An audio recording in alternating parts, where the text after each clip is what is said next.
Friends, நான் Charlie Grace. இன்றைக்கி பார்க்க போகிற கண்டென்ட் என்ன, ரீஇன்கார்னேஷன். ரீஇன்கார்னேஷன்னா என்னென்னா, ஒரு இறந்த உடல்லேருந்து ஒரு ஆத்மா வந்து மற்றொரு உடலை தேடி போகிறது, அதாவது கூடு விட்டு கூடு பாயிறது. இதை வச்சு பழைய தமிழ் சினிமாஸும் இருக்குது. பட்டு இந்த விஷயத்தை எதுக்காக சொல்கிறேன்னா, இந்த விஷயம் அதிகமாக ஹிந்து மக்கள் வந்து நம்புகிறாங்க. ஹிந்து, சிக்கிசம், ஜெயினிசம், புத்திசம், இவங்க 4 டைப்பான பீப்புள்ஸ் வந்து இந்த விஷயத்தை வந்து 40% நம்புகிறாங்க. என்னென்னா, ஒரு மனித உடல்லேருந்து அந்த ஆத்மா வந்து மற்றொரு உடலை தேடி அலையும். அதே மாதிரி அந்த ஆத்மா வந்து மற்றொரு உடலை தெரிஞ்சுன்னு தன்னோட பாஸ்ட் மெமரிஸ், அதாவது கடந்த கால மெமரிஸ் பற்றி தெளிவுபடுத்தணும்னு சொல்லியிருக்காங்க. இதை பற்றி இன்றைக்கி கண்டென்ட்டில் நம்ம பார்ப்போம்.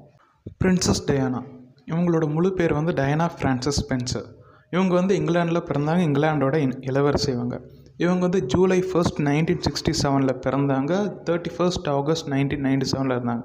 என்னடா ரீகார்னேஷன் டாபிக் பற்றி பேசுகிறேன்னு சொல்லிட்டு இப்போ டயானாவை பற்றி பேசினுக்கிறேன், என்னடா இந்த டாப்பிக்கும் இவங்களுக்கு என்னடா சம்மந்தம்னு கேட்குறீங்க. பட் சம்மந்தம் இருக்குது. இதை பற்றி தான் இன்றைக்கி நான் இந்த கண்டென்ட்டில் சொல்ல போகிறேன். என்னென்னா, ஆஸ்திரேலியாவில் ஒரு பையன் பிறந்திருக்கான். அவன் பேர் பில்லி. பிரின்சஸ் இறந்த 18 வருஷம் கழித்து அந்த பையன் பிறந்திருக்கான் 2015.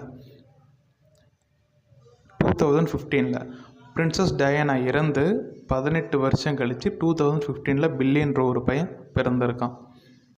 இந்த ஆஸ்திரேலியன் பில்லி பாய் தன்னோட 2 வயசில் தடவை பிரின்சஸ் டயானா பற்றி பேச ஆரம்பித்தான்.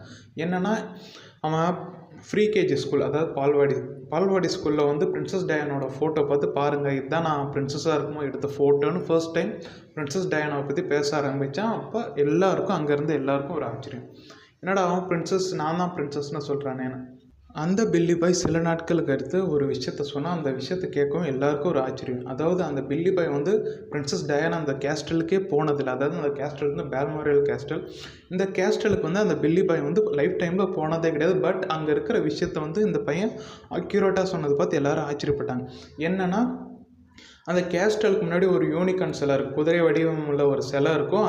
அதை தான் நாங்கள் பால்மோரல்னு சொல்லுவாங்கன்னு அக்யூரேட்டாக ஒரு விஷயத்த சொன்னதுனால எல்லாருக்கும் ஒரு ஆச்சரியம்.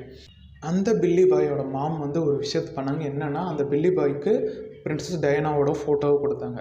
அந்த ஃபோட்டோவை பார்த்து அந்த பில்லி பாய் என்ன ரியாக்ட் பண்ணார்னா, இது வந்து நான் கடைசியாக பிரின்சஸாக அந்த ஃபோட்டோ, இதுக்கப்புறம் நான் ஒரு சைரன் சவுண்டு வந்தேன், அதுக்கப்புறம் பிரின்சஸாக நான் இல்லை அப்படின்னு சொல்லியிருக்காங்க. என்னென்னா, பிரின்சஸ் டயானா வந்து இறக்கிறதுக்கு முன்னாடி கடைசியாக அவங்க கேட்ட விஷயம் வந்து சவுண்டு தானா.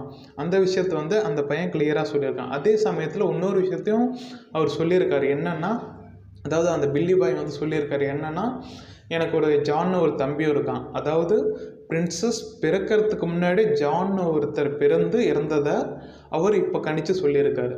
இதை கண்டு இன்னும் வியக்கமடைஞ்சாங்க எல்லா மக்களும்.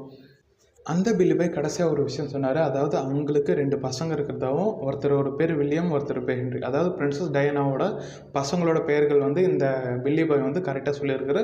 அவரோட 9வது வயசு தொட்ட பின்னாடி அவருக்கு இந்த ஞாபகங்கள்லாம் இல்லை. அதாவது எல்லாத்தையும் முழுமையாக மறந்துட்டார். இதுதாங்க ரீஇன்கார்னேஷன். அதாவது ஒரு இறந்த உடல்லேருந்து ஒரு ஆத்மாவது மற்றொரு உடலில் சேர்ந்து தன்னோட பழைய நினைவுகளை வந்து வெளிப்படுத்தும். அதாவது மனிதனோட இறப்புக்கு அப்புறம் மூளைன்ற ஒரு விஷயமே 7 நிமிஷத்துக்கு தன்னோட பாஸ்ட் மெமரிஸ், அதாவது கடந்த கால நினைவுகளை ரீகால் பண்ணிக்கிட்டே இருக்குமா 7 நிமிஷம் வரைக்குமே. இந்த விஷயத்தோட இந்த கண்டென்ட் சொல்லி முடிக்கிறேன். எல்லாருக்கும் பாய். நெக்ஸ்ட் கண்டென்ட்டில் பார்க்கலாம்.